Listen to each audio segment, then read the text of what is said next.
सभी लोग अपने दोनों हाथ जोड़ेंगे, दोनों नेत्रों को बंद करेंगे, रीढ़ की हड्डी को थोड़ा सा सीधा करेंगे और परम पिता परमात्मा का स्मरण। ओम नमः सिद्धेभ्यः।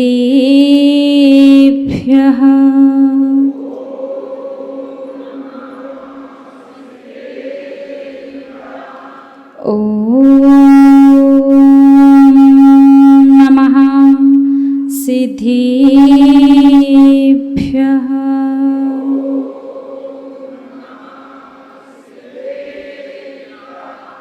ओम नमः सिद्धेभ्यः।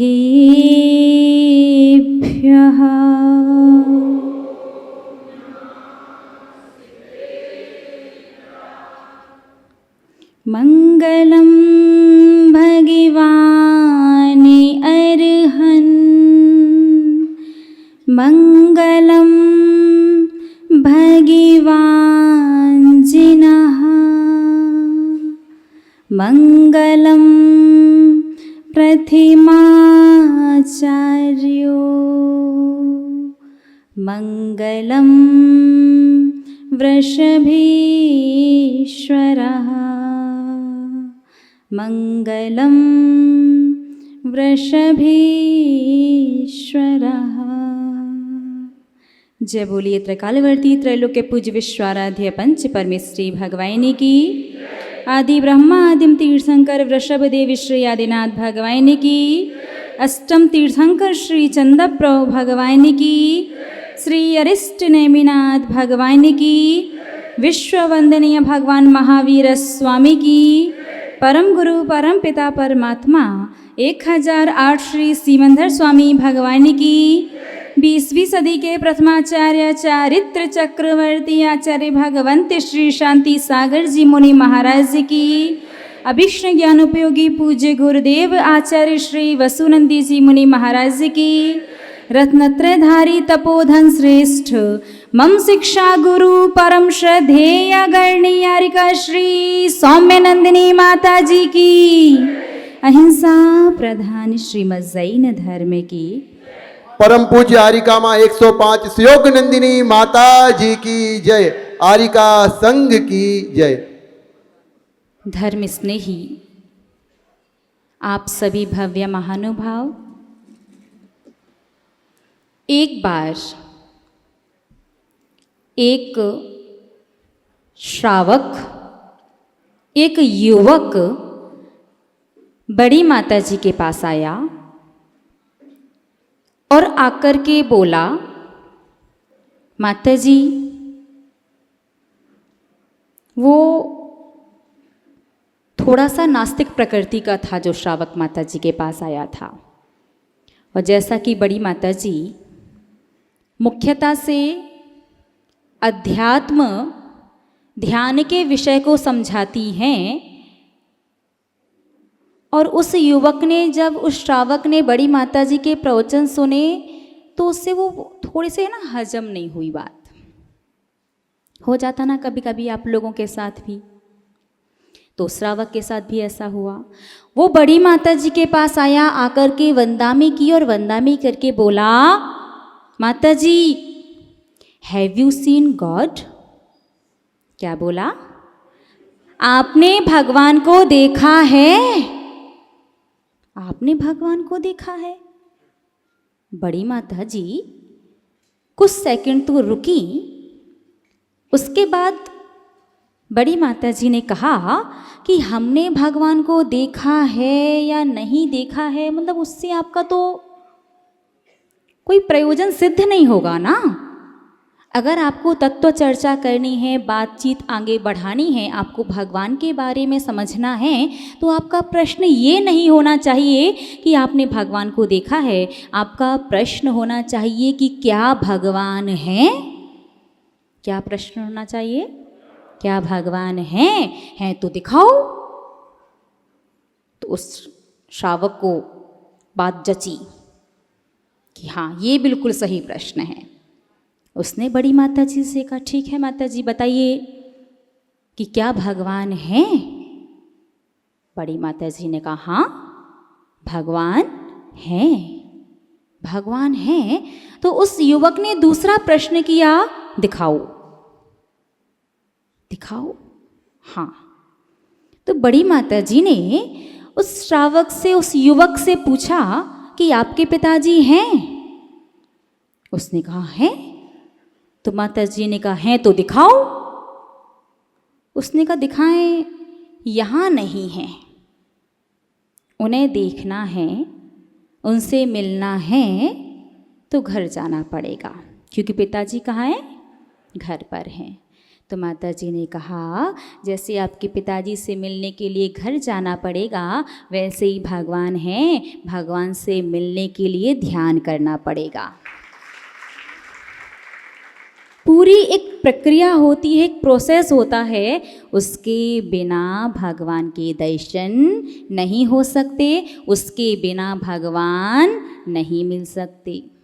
बात समझ में आई ना? भगवान तो होते हैं और उनसे मिलना है, दर्शन करना है तो ध्यान करना होगा। ध्यान सुनते ही श्रावक को तो गर्मी ज़्यादा लगने लगती है, क्योंकि ध्यान जो वर्तमान में मेडिटेशन के नाम से जितने लोग इस बात पर जोर दे रहे हैं, ध्यान करो, ऐसा करो, ऐसा करना चाहिए, उतना ही ज़्यादा ध्यान का स्वरूप विकृत होता जा रहा है। कोई श्वास के ऊपर ध्यान करता है, कोई आज्ञा चक्र पर ध्यान करता है, कोई आज्ञा चक्र में ओम का ध्यान करता है, कोई रंगों का ध्यान करता है, कोई 7 चक्रों का ध्यान करता है, पता नहीं कहाँ कहाँ और कैसा कैसा ध्यान। लेकिन ध्यान कैसे किया जाता है, कैसे करना चाहिए? क्या श्रावक भी ध्यान कर सकता है? श्रावक ध्यान कर सकता है, साधु तो करते ही हैं। तो क्या श्रावक और साधु दोनों का ध्यान एक ही है या दोनों का अलग अलग है? क्या वो ध्यान इतना कठिन है कि श्रावक नहीं कर सकता, या इतना सरल है कि श्रावक आराम से कर सकता है? क्या श्रावक ध्यान का प्रारंभ जानता है या वो बीच में झूल रहा है? ये सारी बातें परम श्रद्धेय गणनियारिका बड़ी माता जी अपन सभी को बताएंगी ध्यान के बारे में।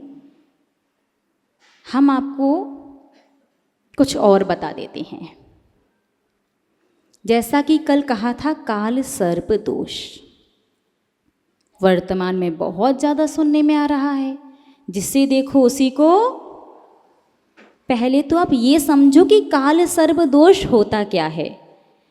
जिनागम में, प्राचीन जो जिनागम है, मूल जो ग्रंथ हैं ज्योतिष के, उनमें कहीं भी काल सर्प नाम का कोई दोष नहीं है।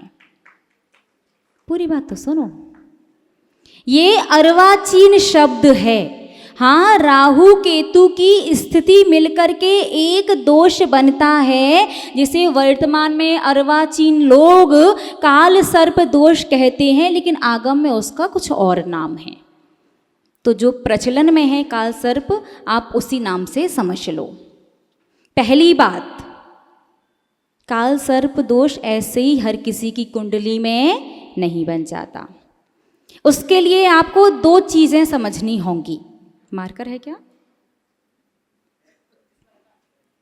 कुंडली जो होती है उसमें आप 2 चीजें देखिए। पहली बात, राहु और केतु के बीच में सारे ग्रह आ जाएं तो काल सर्प दोष बनेगा।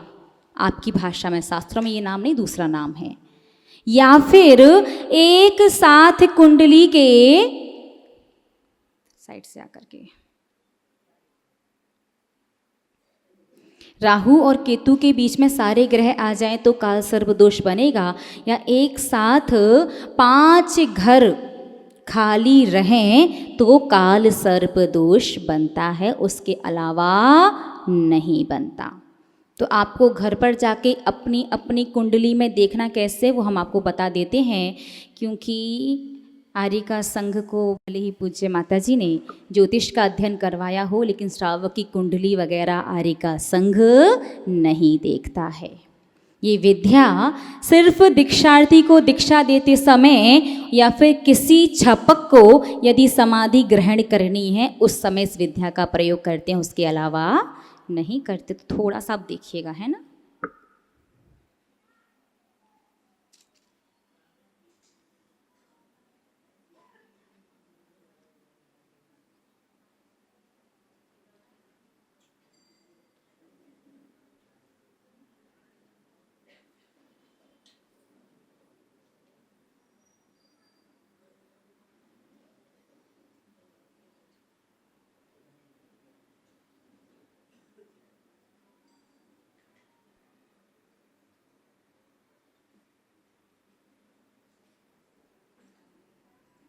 देखिए, कुंडली ऐसे बनी होती है, ठीक है ना। तो जो हमने गिनती लिखी है ऐसे आपके में नहीं लिखी होगी। ये गिनती हमने इसलिए लिखी है, बाद में ऊपर करके देख लेना। ये गिनती हमने इसलिए लिखी है ताकि आप इजीली ये देख सकें कि जो भी घर हैं, कुंडली में 12 घर होते हैं टोटल, वो काउंट कैसे करने हैं। ये वाला घर होता है, इसमें आपके कोई भी गिनती लिखी हो, आपकी राशि लिखी होती कौन सी राशि है, लेकिन ये घर कौन सा कहलाता है, पहला, ये दूसरा, ये तीसरा, चौथा, पांचवा, छठवां, सातवां, आठवां, 9वां, 10वां, 11 और 12।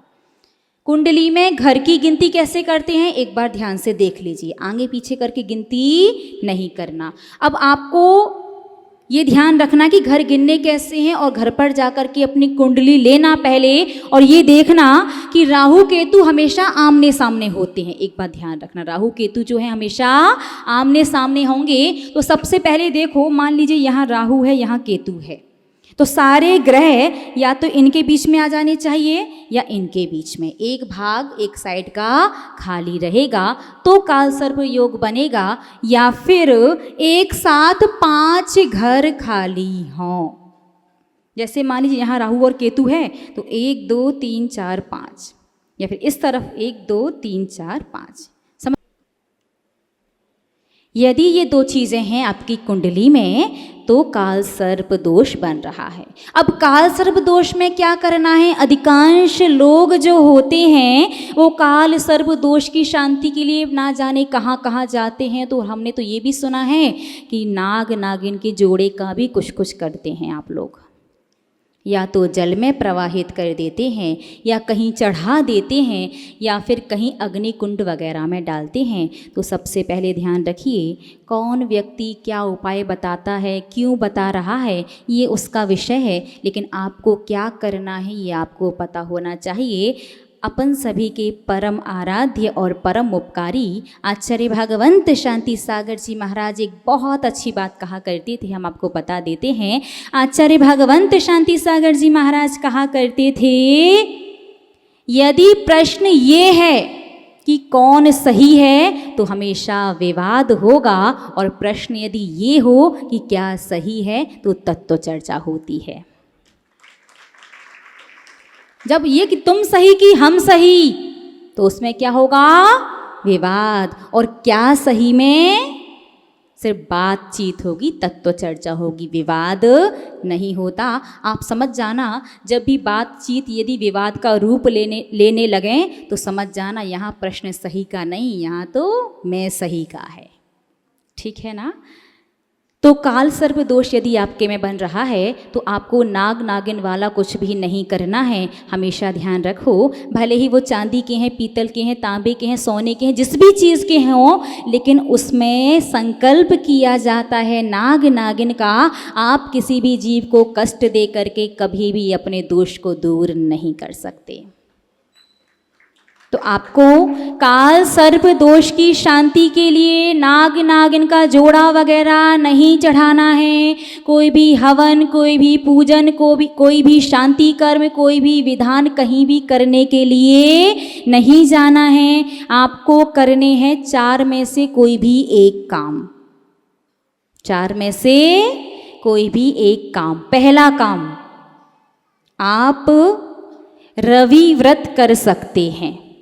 वर्ष में 9 आते हैं और 9 वर्ष तक करने होते हैं, 1 आषाढ़ का, 4 सावन के और 4 भादों के। लेकिन इस बार तो 13 हैं, 2 सावन। नहीं तो पता चला आपने 1 सावन के छोड़ दें, छोड़ना नहीं है, 2 सावन आ गए तो दोनों के करने पड़ेंगे। तो 9 व्रत किए जाते हैं 9 साल तक। रवि व्रत नहीं कर सकते तो दूसरा उपाय है कि 6 महीने तक लगातार कल्याण मंदिर स्तोत्र का पाठ 6 माह तक। या तीसरा उपाय है 81 दिन तक, 81 डेज आपको भगवान पार्श्वनाथ की प्रतिमा का अभिषेक करना है और लघु शांति मंत्र बोल करके ओम ह्रीं जगत शांति कराय श्री शांति नाथाय नमः सर्वोपद्रव शांतिम कुरु कुरु स्वाहा। ये लघु शांति मंत्र है। या तो आप रवि व्रत कीजिए या दूसरा 6 माह कल्याण मंदिर स्तोत्र पढ़िए, या तीसरा 81 दिन तक शांति मंत्र बोल करके भगवान पार्श्वनाथ की प्रतिमा का अभिषेक कीजिए, या फिर चौथा 21 दिन तक लगातार कल्याण मंदिर विधान कीजिए। ये 4 उपाय हैं। 4 में से कोई भी एक उपाय आप कर सकते हैं, लेकिन आपको इतना ध्यान रखना होगा, यदि पहला वाला आप उपाय कर रहे हैं रवि व्रत वाला, तो उसमें तो वैसे भी नमक का त्याग रहेगा, तो कोई विकल्प नहीं है। शेष जो दूसरा, तीसरा और चौथा जो उपाय है 6 माह तक स्तोत्र का पाठ, 81 दिन अभिषेक या 21 दिन तक विधान लगातार, उसमें आपको एक और चीज़ है जो करनी है, वो है 6 महीने तक ऊपर से नमक का त्याग। ऊपर से नमक का तात्पर्य है भोजन बनाते समय जो डाल दिया उतना ही लेना है, यदि कम है तो ऊपर से डाल नहीं सकते। सलाद वगैरह है या फिर एप्पल वगैरह है या अमरूद वगैरह है, उसमें नमक नहीं ले सकते। जो दही है, दही में हल्के से गुनगुने पानी में घोल करके नमक डाल सकते हैं, बाकी का लगातार 6 महीने तक ऊपर से नमक का त्याग। इन उपाय के माध्यम से आचार्य भगवंत भद्रवाहु स्वामी मुनि महाराज अंतिम श्रुत केवली भद्रवाहु संहिता में लिखते हैं कि किसी भी प्रकार का यदि वो दोष बन रहा होता है, उस दोष का पूर्ण प्रभाव आपके जीवन में से समाप्त हो जाता है। धर्मी स्नेही महानुभाव अपने जैन धर्म में, अपने ग्रंथों में सारी चीज़ें लिखी हुई हैं, सभी समस्याओं का समाधान लिखा है, लेकिन आप लोगों का देखिए ना, दूसरे लोग अपने धर्म के ग्रंथों का अध्ययन करके, जैन आगम का अध्ययन करके क्या बना लिया उन्होंने, रॉकेट तक बना लिए। सबसे पहले रॉकेट एरोप्लेन बनाने की विधि अपने जैन ग्रंथ में लिखी गई थी। श्री भूबलय ग्रंथ में कौन सी आचार्य ने, कुमुदेंदु आचार्य ने सबसे पहले एरोप्लेन बनाने की विधि लिखी, और उस विधि को ठीक से समझ के खोल के वैज्ञानिकों ने एरोप्लेन बना लिया, और जैन श्रावक को पता भी नहीं कि उसके ग्रंथ में ये लिखा हुआ था।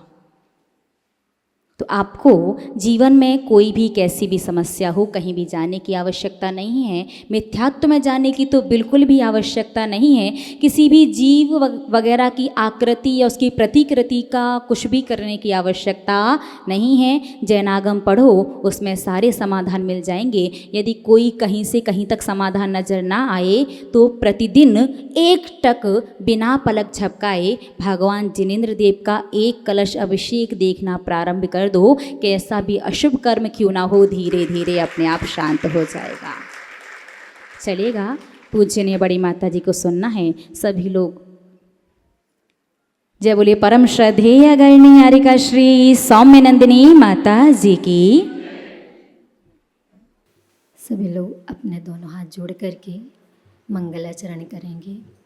नमः श्री वर्धमानाय निर्धूत कलिलात्मने सालोकानां त्रिलोकानां यद् विद्या दर्पणायते यद् विद्या दर्पणायते यद् विद्या दर्पणायते। जय बोले श्री पंच परमेष्टि भगवान की।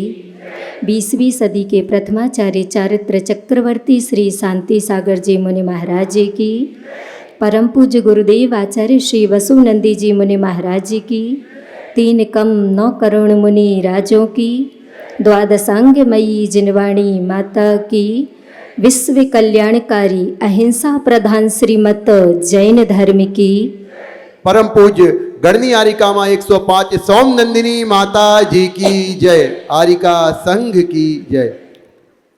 धर्मस्नेही आप सभी भव्यात्मा महानुभाव, ऐसा नहीं है, ऐसा नहीं है। क्या ऐसा नहीं है? समझ में आया? नहीं आया। ऐसा नहीं है कि आप पहली बार जिनवाणी सुन रहे हैं। इससे पहले भी अनेक बार किसी न किसी माध्यम से आप जिनवाणी सुन चुके हैं।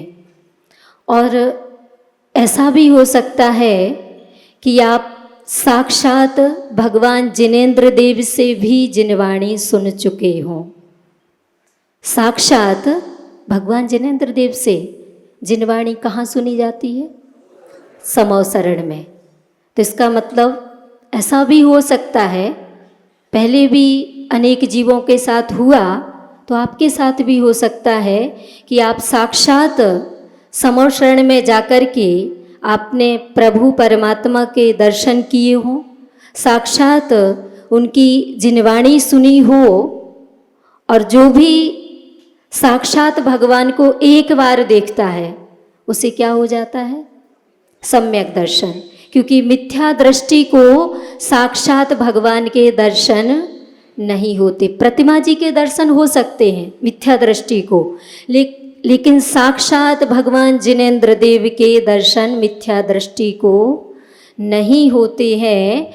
तो विचारणीय बात ये है कि आप पहले, यदि आपने साक्षात भगवान जिनेंद्र देव की वाणी सुनी है तो आप पक्की बात है कि सम्यक दृष्टि बन चुके हैं। किंतु सम्यक दृष्टि बनने के बाद आप कैसे भटक गए? ऐसा हो सकता है कि आप पहले भगवान के साक्षात दर्शन भी कर आए हैं, साक्षात उनके ही श्रीमुख से आप ये जिनवाणी सुन करके आए हैं और फिर से आप कैसे भटक गए? इसकी वजह सिर्फ एक है, वो है मोह। मोह की वजह से आप फिर से संसार में, संसारी प्राणी भटक जाता है, क्योंकि मोह संसारी प्राणी को चारित्र नहीं लेने देता। मतलब आप सम्यक दृष्टि तो बन चुके, लेकिन आपने क्या नहीं किया? चारित्र ग्रहण नहीं किया, क्योंकि मोह संसारी प्राणी को चारित्रवान नहीं बनने देता है। और उसी गलती को सुधारने के लिए आपने चारित्र के रूप में क्या लिया है? 51 नियम। जो 51 नियम आपने लिए हैं वो आपका क्या है? चारित्र। आंशिक चारित्र आपने ग्रहण कर लिया है, अर्थात आप आंशिक मोक्ष मार्गी बन गए हैं। और यही आंशिक मोक्ष मार्ग निश्चित रूप से आगे आपको पूर्ण मोक्ष मार्गी बनाएगा, क्योंकि कहा गया है करत करत अभ्यास के जड़मति होत सुजान, रसरी आवत जात है सिल पर पड़त निशान। जिस प्रकार वो नाजुक रस्सी बार बार के प्रयास से कठोर पत्थर पर भी अपने निशान छोड़ देती है, वैसे ही आपने जो त्याग किया है नियम लेकर के, 51 नियम लेकर के जो चारित्र अंगीकार किया है, जो आप आंशिक मोक्ष मार्गी बने हैं, तो वो आपके नियम, आपका त्याग, आपकी आत्मा के प्रदेशों पर त्याग के नियम छोड़, ऐसे संस्कार छोड़ करके जाएंगे, त्याग के ऐसा निशान छोड़ेंगे जो निश्चित रूप से आगे आपको पूर्ण मोक्षी मार्गी बना करके, आपके मोक्ष मार्ग की पूर्णता करवा करके आपको भगवान बनाएगा। आपका ये जो आपने चारित्र लिया है। दूसरी बात, इस चारित्र के संबंध में हमारे जैनाचार्यों ने शास्त्रों में लिखा है कि चारित्र को आचरण भी कहते हैं। क्या कहते हैं? आचरण। और उस आचरण के संबंध में कहा गया है, आचरण तुम्हारा शुद्ध नहीं, कल्याण तुम्हारा कैसे हो। आचरण तुम्हारा शुद्ध नहीं, कल्याण तुम्हारा कैसे हो। बिसियन बस भक्ष्य अभक्ष्य भके, उद्धार तुम्हारा कैसे हो। कल्याण तुम्हारा कैसे हो। लेकिन आप सभी भव्य जीव तो बहुत ही समझदार और निकट भव्य जीव आप अपने आप को कह सकते हैं कि आपने अपने आचरण की शुद्धि 51 नियम लेकर के कर ली है। अब आपका आचरण भी श्रावक की अपेक्षा शुद्ध हो गया है और इस आचरण की शुद्धि से अब आपका कल्याण बिल्कुल आपके पास है और आपके साथ है। तो अब हम आपसे पूछना चाहते हैं कि अब आपका कल्याण आपके पास में आ गया है और आपके साथ हो लिया है, तो क्या आपका कल्याण हो गया? नहीं हुआ। अभी और कुछ करना पड़ेगा, और कुछ करना पड़ेगा। 51 नियम ले लिए, अब सोच लो। अब आपको वैसे तो कुछ नहीं करना पड़ेगा, लेकिन एक काम और करना पड़ेगा। यदि आप वास्तव में अब बहुत जल्दी अपनी आत्मा का कल्याण करना चाहते हो, बिल्कुल शीघ्रता से, यदि आप भगवान बनना चाहते हो और दोबारा नहीं भटकना चाहते, क्योंकि ऐसा पक्की बात है कि हो सकता है, और हमें लगता कि आप लोग इतनी रुचि से और इतनी लगन के साथ भगवान जिनेंद्र देव की वाणी को सुनने के लिए यहाँ उपस्थित हो रहे, तो हमें तो पक्का लगता है कि आप पहले साक्षात भगवान की वाणी सुन करके आए हैं, लेकिन आप भटक गए। भगवान महावीर स्वामी भी भटक गए थे। पहले भगवान आदिनाथ के जब पोता थे मारीची की पर्याय में, तो भगवान की दिव्य देशना सुनी, समोषण में गए, बहुत कुछ धर्म उनने कर लिया था, लेकिन मोह की वजह से वो दोबारा से भटक गए। तो ऐसा हो सकता है कि आप भी अपन भी भटक गए हों, लेकिन अब आपको यदि नहीं भटकना है फिर से, और गारंटी है कि आप नहीं भटकोगे, तो वो बात बता दें। अब आपको कुछ नहीं करना। आपने जो चारित्र अंगीकार कर लिया है ये बहुत बड़ा है, शायद आपने सम्यक दृष्टि बन गए होगे, लेकिन चारित्र धारण, क्योंकि चारित्र धारण जो कर लेता वो इतना ज़्यादा नहीं भटक पाता है, थोड़ा बहुत भटक सकता है, लेकिन इतना ज़्यादा नहीं भटकेगा। तो आपको अपने उस चारित्र को सुरक्षित रखने के लिए, उसका संवर्धन करने के लिए और संरक्षण करने के लिए, और जल्दी आपका ये आंशिक मोक्ष मार्ग पूर्ण मोक्ष मार्ग बन जाए और जल्दी से आप भगवान बन जाएं, इसके लिए आपको सिर्फ एक काम अभी हमारी तरफ से आपको ज़्यादा, क्योंकि आप श्रावक हैं, आप जल्दी साधु तो बन नहीं सकते। अभी आपकी परिस्थिति यदि चाहें तो बन सकते हैं और बन जाएं, लेकिन आप साधु नहीं बन सकते, तो अब आपको एक काम बिल्कुल अनिवार्य रूप से करना पड़ेगा। वो काम है ध्यान।